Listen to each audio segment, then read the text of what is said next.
Hello, welcome to this session about on-purpose digital course design. My name is Louise Kropottek, and I'm the Vice President of Enterprise Services at Digital Ed. I've been involved in educational technology for over 25 years. And during that time, I've worked with instructors and institutions to design online courses, deliver those courses, as well as reflect on those courses and look at how improvements can be made. Today, we will be looking at the online course delivery. What are some aspects that we can think about that happened in the last year and a half? Look at the analytics. What type of analytics and data can we get out of these online courses to allow us to then improve our courses? And how can we continuously improve our courses purposefully by looking at the areas that are most effective for students? If we start with the online course delivery, we can look at the last year and a half. The last year and a half has been a very different time in education. Instructors and institutions were forced to move online in a very short period of time. They needed to provide material to students so that students could continue learning during the lockdown at home. This resulted in a wide variety of material online in many different formats and often in many different places. Students may have had to go to 2 or 3 or 4 different places to see some of the material that was needed for their lectures. This material could take forms of videos, PDFs, or other text material, assessments, both formative and summative. And if students have to go to different locations to access that material, then their learning path becomes much more choppy and harder for them to be established. In 2020, one of the main considerations was access to this material. It was very important to provide material to students so they could continue their learning. But with the speed of which we had to move things online, quality sometimes suffered. Now, having said that, there were definitely some positives in 2020. One of the big positives is that moving these courses online showed that it could be done, even for a lot of the traditional face-to-face courses that people felt would not be able to be moved online. In addition, there was a lot of sharing and collaboration between instructors and the institutions as everyone was making that switch to online at the same time. And people who had experience had created materials and websites to share with others on how to do that. How could you create video captures? What are some of the best approaches for creating material for students? And finally, courseware tools became more mainstream. Courseware tools really allow instructors to combine different course elements like videos, text, questions, and interactive learning objects in one place so that students have one place to go to for their particular course and can digest all of the material that is being given to them. These courseware tools also allow you to gather not just grades, but data and analytics on the student workflow. So how are students moving through the course? How are they taking this content and what are they doing? And finally, these courseware tools also allow instructors to repurpose and reuse material.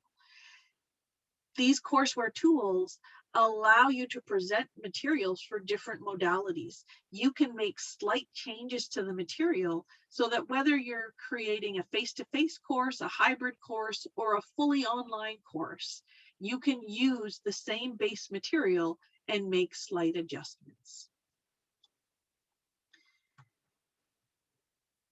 Now what we need to think about is, what do we do now?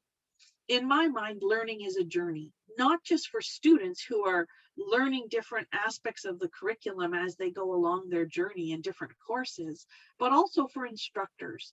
As instructors, it's very important to review the existing courses that you have and to reflect on what is working and what isn't working. And then based on that and based on experience and data, be able to make improvements. One of the questions that I often get asked is, how do we know what improvements to make? And obviously there are some specific improvements that you will know, things that perhaps were missing when you delivered the course or when your course was moved online so quickly. But then what other improvements can be made? And that's where the analytics come in. So when I talk about analytics, I'm going to be talking about analytics that come from the Mobius courseware platform. This is the platform that I'm the most familiar with, and I can talk about the specific analytics that you can get and what data and insights you can obtain. So the Mobius gradebook is sort of your traditional gradebook. It allows you to capture the grades of the students as they are completing assessments. So you have the ability to get a breakdown by assignment, by question, and by student. When you create reports, you can actually include additional data in the start time, the end time, as well as the duration. Then you can also have the ability to get those grades, the composite grades from the full assignment. You can get a grade report that lists individual questions, but you also have the ability to delve in deeper to look at a particular student's response to a specific question. That's all your traditional gradebook responses. And that's very useful information.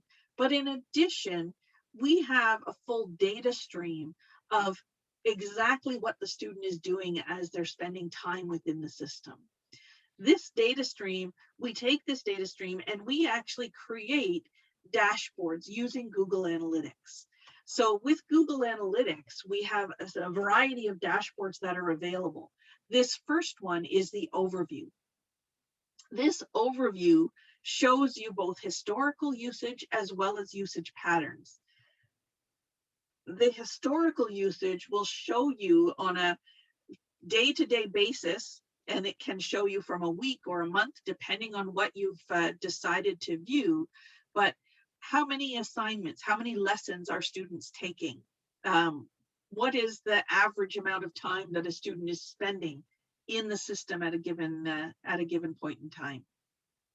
And the usage patterns show you which days of the week are most or least active, as well as which time of the day is most or least active. This allows you to really focus your material around those usage times and those usage patterns of your students, or perhaps to create assessments at different points to spread out that usage pattern. So looking at these analytics shows you sort of where students are now, and then you can start to make adjustments to get them to move to where you want them to be. This is the overview analytics, but then you can actually dive levels deeper. So the next level is the activity view, the dashboard. And this one allows you to see within lessons and assignments, the time spent, slideshows that are viewed, as well as total viewers. So here you can look at, what are the most viewed and least viewed lessons, and how much time is spent in those different lessons.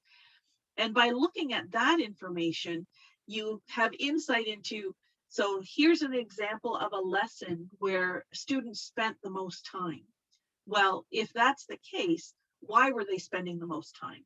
Is it that that's a difficult area and students were going back and reviewing it, so that's why the most time was spent there?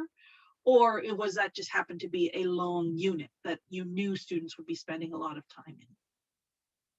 So looking at those insights, again, allows you to take that step back, look at your course to sort of say, well, what are the areas where maybe we need to focus some additional things, or maybe we need to break the content up a little bit so that students aren't feeling sort of overwhelmed with a particular lesson. And then we have the ability to dive even one level deeper and actually look at the questions within the system.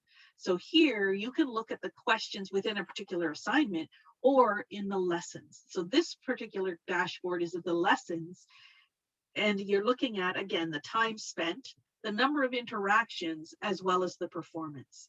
So now within a given lesson, you can look at which questions took the most time. Which ones were checked the most? So did students try them again and again based on randomized values? They can actually try questions over and over again. As well, you have the ability to look at which questions were answered incorrectly the most. And for those questions, you now can look at those specific questions to determine, was there an issue with the question? Was it maybe not clear versus was it one that you expected students to struggle with? And knowing that information allows you, again, to look at how to improve your course. So when we think about improving our courses, there are really two sort of different aspects that I think about. The first is, how do you approach your improvements based on your experience? As an instructor, you get feedback all the time. You get feedback from your students and student evaluations. What worked, what didn't work, what did they like, what didn't they like? So you can use that information as sort of a first level, okay, what do I need to look at in my course? But also, you have personal experience from teaching the course, from discussions that you've had with students, or maybe from questions that you've seen raised in forums, as well as looking at student grades. You have the ability to see which assignments were, done well and which ones weren't. And so again, that's an area for you to look at. But also, given these courses that were moved online very quickly, there were certain things that maybe you didn't include because you just didn't have time. So now you can look at those courses and decide, are those pieces that you want to now add into your courses? Or you can look at things that you wanted to include additional questions or additional examples. But again, if maybe you didn't have time when they were being moved online. So now you can go back and look at, what can I do? How can I add to that? But the second way to approach improvements is really based on the analytics and the data. So now you have that ability through those dashboards to look at which were the questions that were most often answered incorrectly, or which were the activities that were reviewed the most frequently, or where students spent the most time. Now let's look at those and determine, is that what we wanted? Did we want students to spend more time on a particular lesson? Or do we want to split it up? Do we want to adjust how the students are spending their time? And I think with all of these approaches to improve your courses, there are some definite benefits to using a courseware system like Mobius. And so here are some of those benefits. The content is available to all students, wherever they are and whenever they need it. So even if a student needs to miss a lecture, they aren't at a disadvantage. They aren't struggling to try to catch up. They have the material and can review it. And other students have the ability to go back and review material as well. Having the course online also enables you to use that course material with all modalities of teaching. So you don't have to create completely separate courses from face-to-face to fully online courses. You can now use that material, and you may just make slight adjustments to how you deliver it and how you actually use that material in your class. Having those detailed analytics and that data on the usage and effectiveness of content is something that we don't always get from just a traditional face-to-face class. And being able to capture that on a particular body of content really can make a difference to how you develop your courses moving forward. And one of the best benefits of using sort of online content delivery mechanisms is that improvements can be made real time. You can If there's an error, you can fix it right away. If there's content you want to add, you can add it and have it available for the next semester, or even later in the existing semester if you want to add material. So all of these benefits of using online content design and delivery tools allow you to be very purposeful in how you create your content and how you improve it over time. And that's really the big benefit of looking at these systems and incorporating them into your teaching. Thank you.